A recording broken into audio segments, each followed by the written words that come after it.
नमस्कार दोस्तों, आप सभी को मैं मेरे श्री सत्य गाथा चैनल पर स्वागत करता हूँ। ओडिशा की भविष्यवाणिका ग्रंथ से मैंने आप सभी को बताया है कि इस कलियुग की अंतिम लीला पर स्वयं सृष्टिकर्ता स्वयं पदार्पण करेंगे। इसलिए वो एक दुर्लभ, दिव्य, रहस्यमय विधि विधान का रचना करेंगे जिसके बारे में वेद शास्त्र किसी को भी ज्ञात नहीं होगा। वही विधि विधान पर वो एक मानव शरीर को अपना शरीर के रूप में सर्जना करेंगे, सृष्टि करेंगे, जहां पर वो खुद पदार्पण करके अपने आप को संजोग करके खुद मानव देही हो सके। जो मानव के साथ ये लीला होगा, संजोग होगा, वो मानव उन्हीं के ही अंश स्वरूप होंगे। वो मानव उन्हीं के ही अंश अवतार स्वरूप होंगे। उन्हीं को नर हरि कहे ही, अच्युत कहे ही। वो वही मानव शरीर पर अपने आप को संजोग करके स्वयं सृष्टिकर्ता, जो कि स्वयं अनादि है, असीम है, निराकार स्वरूप है, जिनका आदि अंत रूप रेख कुछ भी नहीं है, वेद शास्त्र कहते हैं, वो स्वयं देहधारी होंगे। तो ये कैसे सृष्टि होगा, किस तरह की विधान से ये सृष्टि होगा, कैसे स्वयं भगवान धरती पर नरदेही होंगे, ये सभी बातों को संत अच्युतानंद दास जी ने एक सुंदर सा पंक्ति पर लिखे हैं। आइए सुनते हैं वो पंक्ति को। बहुत ही तात्विक सरल पंक्ति है, सुनते हैं। सीमित संघरे असीम जेसने विधि विचरण विहित विधान प्रस्तुति अंग स्वाक्षर फल स्थिति। संत यहाँ पर कहते हैं कि सीमित के साथ असीम विचरण करेंगे, सीमित के साथ असीम विचरण करेंगे। ऐसा एक विधि विधान प्रस्तुत होगा। और ये कैसा होगा कि एक अंग के द्वारा, एक मानव अंग के द्वारा ये संभव होगा। एक अंग को स्वाक्षर किया जाएगा, सर्जना किया जाएगा, धारण किया जाएगा, तब भी ये संभव हो पाएगा। सीमित के साथ असीम चलमान होंगे। सीमित कौन है? एक मानव शरीर। सीमित एक मानव शरीर है। असीम स्वयं अनादिनाथ, स्वयं सृष्टिकर्ता, जो कि असीम है, उनका कोई भी आदि अंत आज तक नहीं पाया। वही आकर एक होकर विचरण करेंगे, चलमान होंगे, धरती पर खुद लीला करेंगे। यही विधि विधान प्रस्तुत होगा और इसके लिए एक अंग को स्वाक्षर किया जाएगा। और वो नरदेही कौन होंगे? मैं पहले से बता चुका हूं, वो स्वयं भगवान के अंश अवतार ही होंगे और कोई नहीं, वही होंगे वो। और कैसे ये नर अंग को सृष्टि किया जाएगा, इसके बारे में फिर लिखते हैं। बिंदुरे हुई अछु बिंदु मात्र तू नहु महासिंधु, बिंदुरे बिंदु को मिसाई झरणा सृष्टि कर रही। एही झरणा नदी पथे जे काले जीव पुण्य स्रोते, स्रोतर होई परवाह समुद्रे लीन महार, विचित्र नोहिब पद्धति यही जे महासिंधु स्मृति। संत यहाँ पर कहते हैं कि जैसे एक बिंदु जल के साथ बिंदु बिंदु करके जल का मिश्रण होता है, मिलन होता है, और होके वो झरना में रूपांतरित होता है, और धीरे धीरे झरना प्रवाहित होते हुए वो नदी पथ में चलमान होता है, प्रवाहित होता है। उसके बाद पुण्यमय स्रोत के कारण एक नदी बहते हुए जाकर सिंधु समुद्र में मिलन होता है। धीरे धीरे नदी प्रवाहित होते हुए पुण्यमय स्रोत के कारण जाकर समुद्र में लीन हो जाता है। यही नियति का विधि विधान है। हर आत्मा की गति ऐसा ही होता है। जितने भी पुण्यात्मा धरती पर जन्म होते हैं, बिंदु स्वरूप में आकर माता पिता की संजोग से मानव शरीर धारण करते हुए फिर अपने आत्म जागृति पाने के बाद, आत्म चेतना पाने के बाद वो भगवान के प्रति भक्ति समर्पण, भक्ति साधन करते हैं। उनके साथ फिर से भगवान के आशीर्वाद पुण्य का स्रोत संजोग होता है और धीरे धीरे उनका आत्मपथ, आत्मगति दिखाई देता है।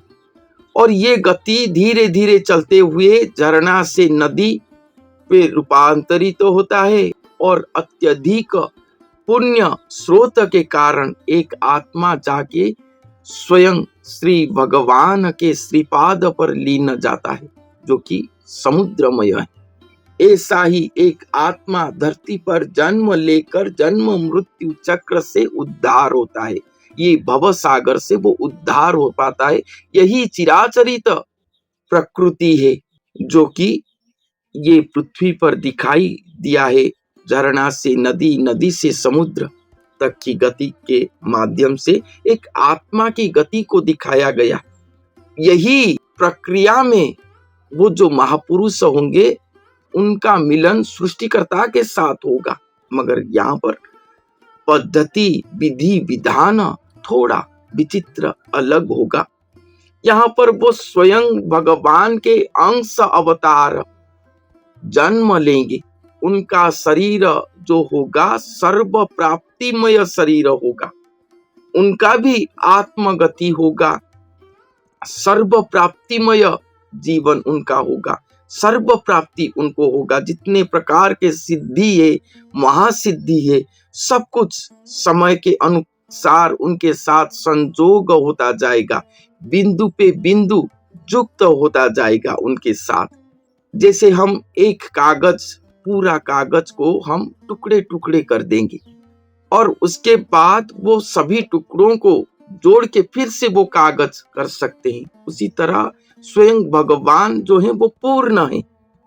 उनसे एकांश कला पर एक बिंदु स्वरूप होकर वो अंश अवतार आए धरती पर।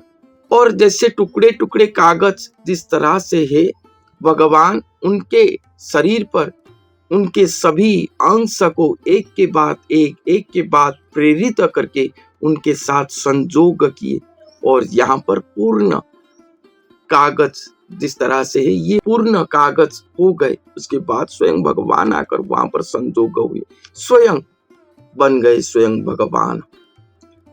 ये जिस तरह की बातें हैं उसी तरह से ये बिंदु पे बिंदु संजोग होते हुए ये सृष्टि होंगे।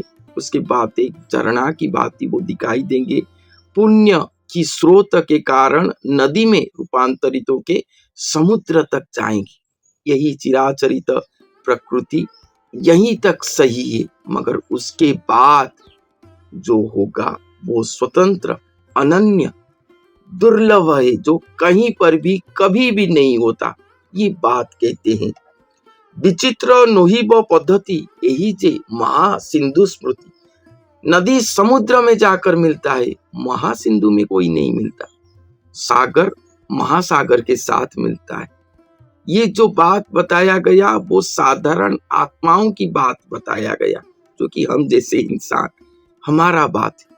वो महापुरुष वो तो खुद ही स्वयं भगवान के अंश नारायण है, तो वो महासिंधु के साथ मिलेंगे। वो यही विचित्र पद्धति है, ये महासिंधु स्मृति है, जो कि विचित्रमय पद्धति। थोड़ा अलग दिखाई देगा। क्या अलग दिखाई देगा? समुद्र पुणी रूप हुई नदी रे एका झलसई। ये बड़ विचित्र पद्धति कहो पामर अच्युत। महापुरुष कहते हैं कि जब उनका बात आएगा, बिंदु में बिंदु संजोग होते हुए वो झरना होंगे, फिर पुण्यमय स्रोत में नदी में रूपांतरित होके जाके भगवान समुद्र के पास पहुंचेंगे। तब क्या होगा? समुद्र खुद रूप एक राजा स्वरूप होकर, एक मानव स्वरूप होकर नदी के ऊपर आएंगे। नदी जाके समुद्र में लीन नहीं होगा, समुद्र आके नदी में लीन होगा। यही तो विचित्र पद्धति है इस लीला में। संत कहते हैं कि ये अतीव बड़ा विचित्र पद्धति है। नदी में आके समुद्र प्रवेश करेगा, जिसके द्वारा क्या होगा? केशन ने समुद्र टी थी, केशन ने नदी कह स्मृति, भविष्य लिखन पठन अटोइए का सार ज्ञान। कैसे नदी जाके समुद्र में लीन हो जाता है, समुद्र आके नदी में लीन होगा। ये बहुत ही विचित्र पद्धति है और ये स्वयं भगवान के अंश अवतार है, तभी तो ये संभव हो पाएगा। नदी मधुर जल है, समुद्र खारा वाला वो जल है। तो जब मिलन होगा नदी और समुद्र का, तो वो शरीर में कहीं पर नदी का स्थिति दिखाई देता होगा, भक्ति का स्थिति दिखाई देता होगा, तो कहीं पर भगवान की स्थिति, समुद्रमय का स्थिति दिखाई देता होगा, कहीं पर गभीरतम समुद्र की कथा गति दिखाई देता होगा, कहीं पर भगवान और भक्त नदी समुद्र का महामिलनात्मक स्थिति दिखाई देता होगा। ये एक अतीब अनन्य महाप्रेममय महारस दिखाई देता होगा वहां पर। इसको वर्णन करना संभव नहीं है, एक अनुभवी ही इसको समझ पाता होगा, जो कि भगवान के प्रेम में मत्त होगा, वही ये स्थिति को समझ पाता होगा, थोड़ा चिंतन कर पाता होगा कि किस तरह की वहां पर दिखाई देता होगा वो महापुरुष की स्थिति। वो शरीर में स्वयं भगवान के प्रवेश होने के बाद कहीं पर भक्त दिखाई देते होंगे, भक्त की स्वभाव, तो कहीं पर भगवान की स्वभाव, कहीं पर भगवान के प्रभुपण, तो कहीं पर भक्त के दासपण, कहीं पर भक्त भगवान के महामिलनात्मक महारसपूर्ण महाप्रेम भाव, ये सब कुछ वहां पर समाहार होके दिखाई देता होगा। इसलिए महाप्रेममय महाविचित्रमय लीला दिखाई देगा इस लीला पर। और धीरे धीरे समुद्र नदी में प्रवेश करते हुए स्वयं नरदेही होंगे और भक्त नदी समुद्र में लीन होते हुए तल्लीन होके रहेंगे। इस तरह इस कलियुग के अंत समय पर स्वयं भगवान के महाअवतरण होगा। स्वयं सृष्टिकर्ता, स्वयं अनादिनाथ, स्वयं भगवान, स्वयं श्री जगन्नाथ, उन्हीं का महाअवतरण होगा। और संत कहते हैं कि ये जो महामिलन प्रक्रिया सृष्टि होगा, यहाँ पर कौन समुद्र है, कौन नदी है, किसका स्मृति कहाँ पर दिखाई देता है, थोड़ा सा विचार करके देखो। ये महाविचार, ये महाअध्याय भविष्य में लिखन पठन होगा और सार ज्ञान तत्व कहलाएगा। जितने भी महा ज्ञान सृष्टि हुआ है, भक्ति ज्ञान सृष्टि हुआ है, सुवर्ण अक्षर पर भक्त भगवान का महामिलनात्मक महागाथा लिखा गया है, ये सभी को पीछे छोड़ जाएगा। ये सर्वश्रेष्ठ सर्व ज्ञान सर्वश्रेष्ठ सार ज्ञान कहलाएगा। उसके बाद संत लिखते हैं, रहस्य सहित एजुग हुईब एका शुभ संग। इस तरह से एक रहस्यमय महाज्ञान के साथ संजोग होते हुए ये युग, ये कलियुग एक शुभ संग पाएगा। शुभ संग, एक रहस्यमय गाथा, रहस्यमय विधि विधान पर संजोग होते हुए ये कलियुग शुभ संग लाभ करेगा। किसका संग लाभ करेगा? स्वयं अनादिनाथ, स्वयं सृष्टिकर्ता और उनके गुरु स्वरूप। उनको सशरीरे देही स्वरूप में, प्रत्यक्ष देही नरदेही स्वरूप में पाएगा। जिनको 4 युग बीत गया, एक बार दर्शन नहीं कर पाए थे, ये पूरा ब्रह्मांड प्रत्यक्ष में दर्शन नहीं कर पाए थे, उन्हें सशरीरे पाएगा। हर युग में अवतार पुरुष आते हैं, शुभ संग होता है। इस युग में इसी तरह से आएंगे स्वयं भगवान। रहस्यमय अध्याय पर ये शुभ संग धरती पर होगा। भकत कोले जन्म नोही आसीबे निश्चय उदय हुई। कोई कहता है मेरे बेटे के रूप में जन्म लेंगे। शास्त्र पुराण कहता है विष्णु यश ब्राह्मण के घर जन्म लेंगे कल्कि भगवान। एक दिव्य ब्राह्मण आएंगे जिनके घर में जन्म लेंगे, ऐसा पुराण शास्त्र कहते हैं। मगर ये सब कुछ एक संकेत मात्र है, एक संकेत मात्र, सत्य ये नहीं है। क्योंकि इस बार स्वयं सृष्टिकर्ता आ रहे हैं, स्वयं असीम आ रहे हैं। वो कोई भी माता की गर्भ से जन्म नहीं ले पाएंगे, ऐसा नहीं हो सकता। इसलिए यहाँ पर स्पष्ट लाइन लिखे हैं कि भक्त कोड़े जन्म नोही। भक्त के गर्भ से वो जन्म नहीं लेंगे, ना ही भक्त के गोद में वो बाल्य लीला करके खेलेंगे। ऐसा इस युग में नहीं होने वाला। कैसे आएंगे? वो आएंगे, सुनिश्चित ही आएंगे, मगर भक्त के शरीर पर उदय होते हुए वो आएंगे। उदय होंगे, अपने काया को सर्जना करेंगे, सृष्टि करेंगे वो अपने आप को।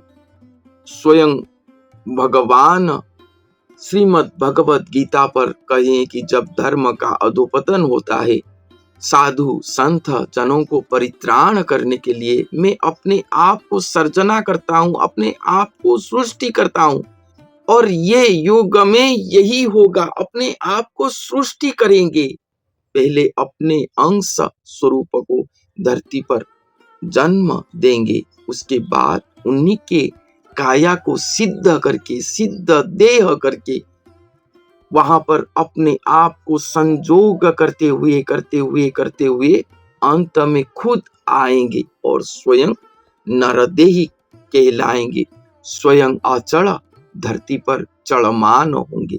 ऐसे विचित्रमय, महारहस्यमय, महाविधान पर स्वयं सृष्टिकर्ता अनादिनाथ स्वयं श्री जगन्नाथ महाप्रभु का महावतरण होगा, ऐसा भविष्यवाणी ग्रंथ में लिखा गया।